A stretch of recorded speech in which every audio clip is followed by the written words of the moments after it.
Hi, welcome to my video in which I discuss what is ELA.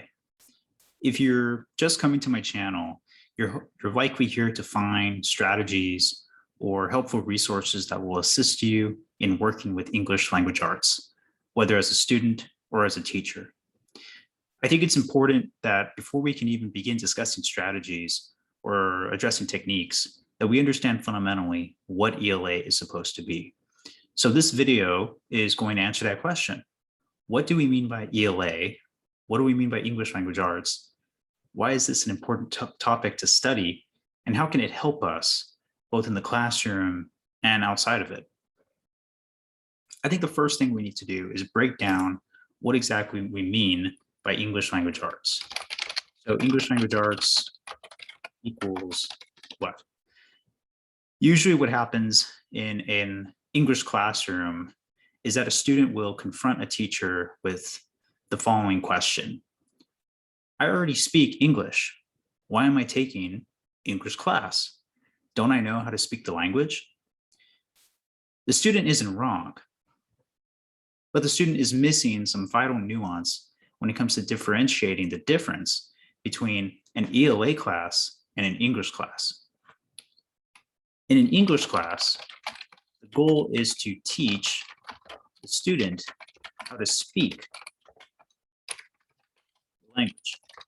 So for example, if I'm a non-native English speaker, my native language being perhaps Spanish or French, and I take an English class, the goal is for me to gain fluency and proficiency in English as a language.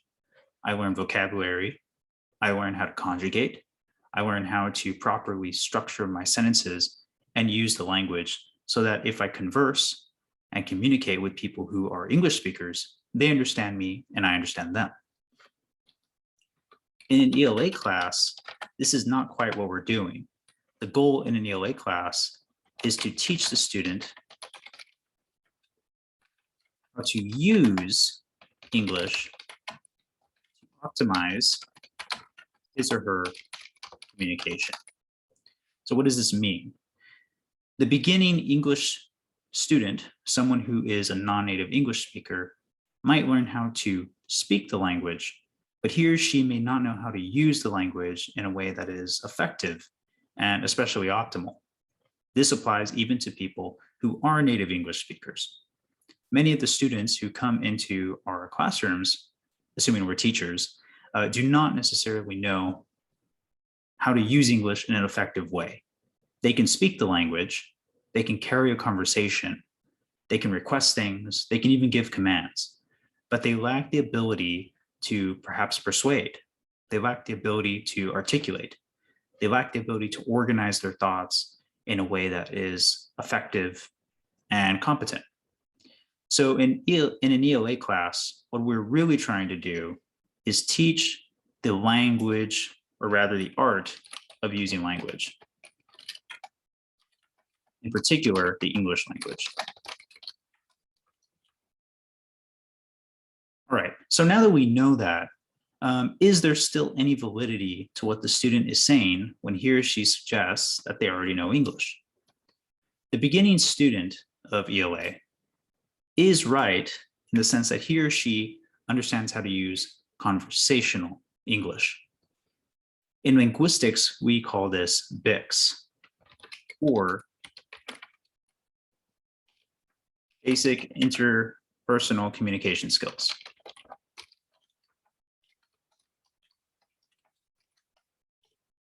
In other words, the student knows, again, how to communicate with friends and family and use language in an everyman way, but lacks the academic rigor to use language in more sophisticated ways that are necessary for the classroom and perhaps even professional arenas. That type of use of language is something we call CALP, or cognitive academic language proficiency. Again, the difference between these is very important. BICS, our basic interpersonal communication skills, relates to our more casual, informal communicative skills that we use with friends and family on the daily. If I go to a fast food restaurant and order food, then I'm using my basic interpersonal communication skills. I'm using my BICS. There is no need for me to use sophisticated persuasive techniques. There is no need for me to use elevated syntactical constructions. There is no need for me even to alter my tone very much. All I have to do is request and be clear to a basic minimum comprehension. With CALP, Cognitive Academic Language Proficiency, I have to try harder. I have to access language that is not casual, that is not informal. I have to use constructions and language skills that I wouldn't use typically in my daily life. So the ELA classroom is really trying to teach students how to use their CALP, how to develop their CALP, I should say, rather than relying on BICS all the time. BICS will work in casual, informal settings, but it will not work in more rigorous academic settings, such as the secondary grades, post-secondary, institutions of higher learning, graduate school, or even professional settings. For example, we wouldn't want to be using slang in a conference meeting. We would want to instead be using the language of the content itself, whatever that arena might be, finance, investment, law, etc. Another category or important aspect of ELA is something known as Standard Academic American English.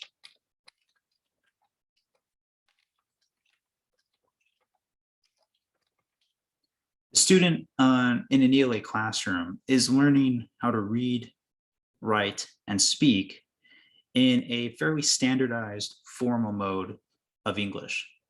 Again, in the United States, we call this SAAE, Standard Academic American English.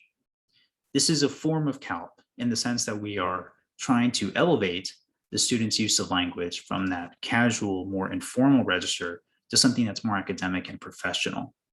So in addition to helping students learn how to use their academic language and use various more sophisticated, rigorous vocabulary and constructions, we're also trying to teach them elements of style that will assist them in speaking, reading, and writing. Why is any of this valuable, though? Why learn how to use English? Why learn the art of using English as a language? Why do we need this? Don't we all navigate life perfectly fine using our casual, informal BICS? The answer to that question is actually that we don't. We are always using English, or whatever our language might be, in very artistic and subtle ways to get what we want. If I, again, go to a store because I need to return something and get a refund, I might use a more conciliatory or pliable tone so that the cashier or the customer service representative treats me with more kindness and respect. I may not necessarily be genuinely polite and kind, but I am certainly hoping that by using my tone and my language in a certain way, I will achieve a goal. If I am an employee going to talk to my boss, hoping to get a raise, I'm once again going to use my language in particular ways because I'm hoping that I will make a better impression on my boss. If I'm talking to a loved one, I'm not going to speak in a clinical way, but I'm going to use affectionate language or nicknames. I'm going to communicate to this person that we're intimate, that we know each other, that we are very close, and that we can be vulnerable with one another. So our use of language, again, is not limited to this sort of basic informal mode, but actually has many different uses and applications throughout our lives. I think the last thing we should cover in this video is the true impact of ELA. Why is ELA important? Fundamentally, what we're trying to do with ELA is to teach communication. So ELA equals the art of language, specifically English. What does this translate to? we can think of the art of language as how to write, read, speak, and so on. How to use language in various capacities to affect change in the world and achieve goals. To become a better writer, to become a better reader, to become a better speaker, and so on, is to become a better communicator. And to become a better communicator is to become a better thinker. Communication ultimately equals to thinking and what we call cognition, the ability to think through problems and come up with creative solutions.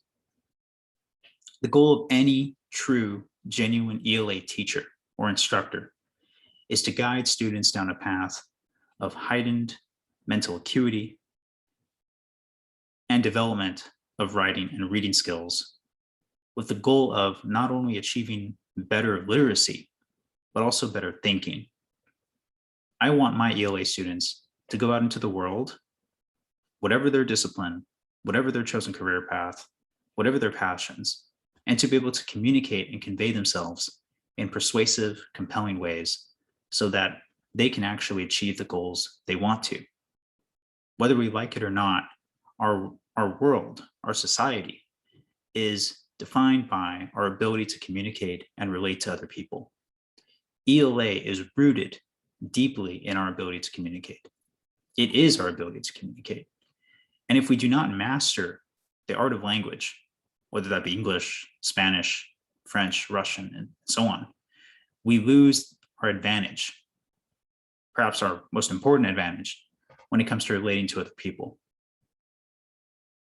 I hope that, if nothing else, you've left this video with a better understanding of what ELA is and why we stress its importance, not only in the classroom, but also outside of the classroom, whether between our family members and loved ones or in professional settings. All right, thank you again for watching this video. Please join me for my next fundamental video where I will start discussing how to write essays. Thank you for your time.